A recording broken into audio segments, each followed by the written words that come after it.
Hey, it's Nate from Brokey.com, and I'm here with Johnny Espinoza. How you doing, Johnny? I'm doing well, and yourself? Pretty good, pretty good. Thanks for asking.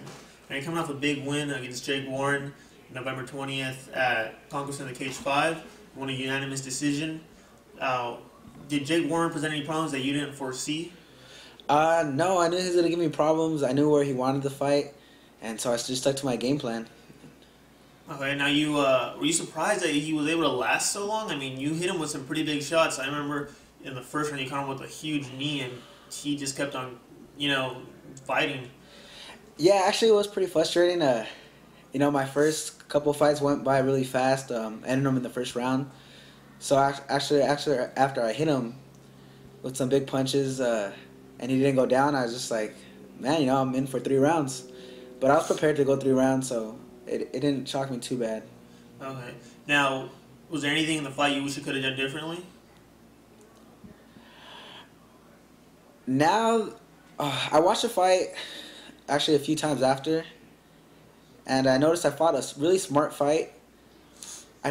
I may have took the fight to the ground, and try to work my ground and pound a little bit more. I think that's the only thing I'd probably do differently, is maybe put a little bit more pressure on him. Okay. Now, Jake had a couple of submission attempts in there at Kimura, and did any of that even come close to hurting you or making you think twice about continuing on fighting?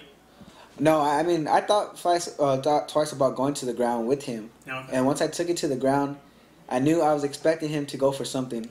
So I stood very tight, and I had my arms on his hands, on his shoulders the whole time.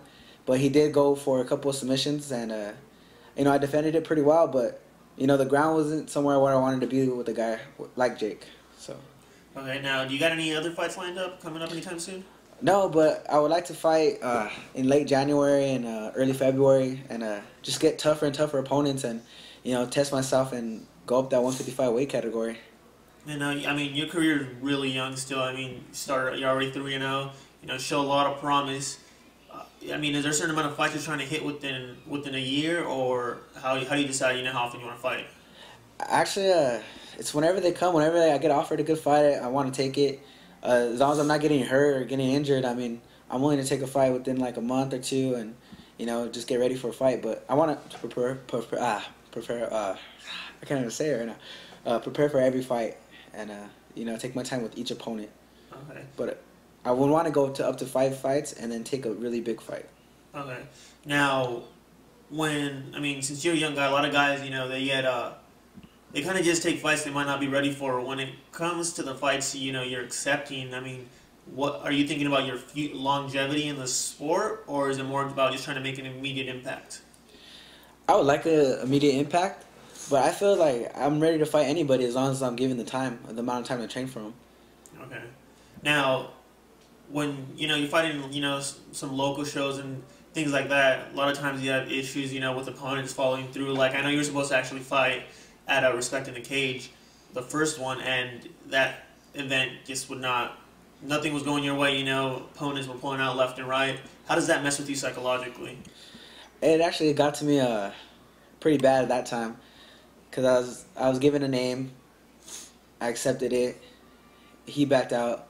Given another name, I accepted it, he backed out, and then so mentally I was just like, man, am I gonna fight? So I just started I stopped training. It's hard to stay focused, especially when you're getting opponents that are backing out and you're preparing for a fight. I mean, all my heart goes into my training, my heart and my soul, and so when I train hard, and then when I get word that someone's backing out, it tears me apart.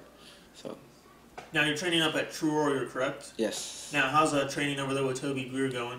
It's going well. It's me and him and a couple other guys. I mean, we don't have a big group, but we go hard and we got each other's backs. And I think that's the difference between us and these big camps. So you think it's a lot more like a family?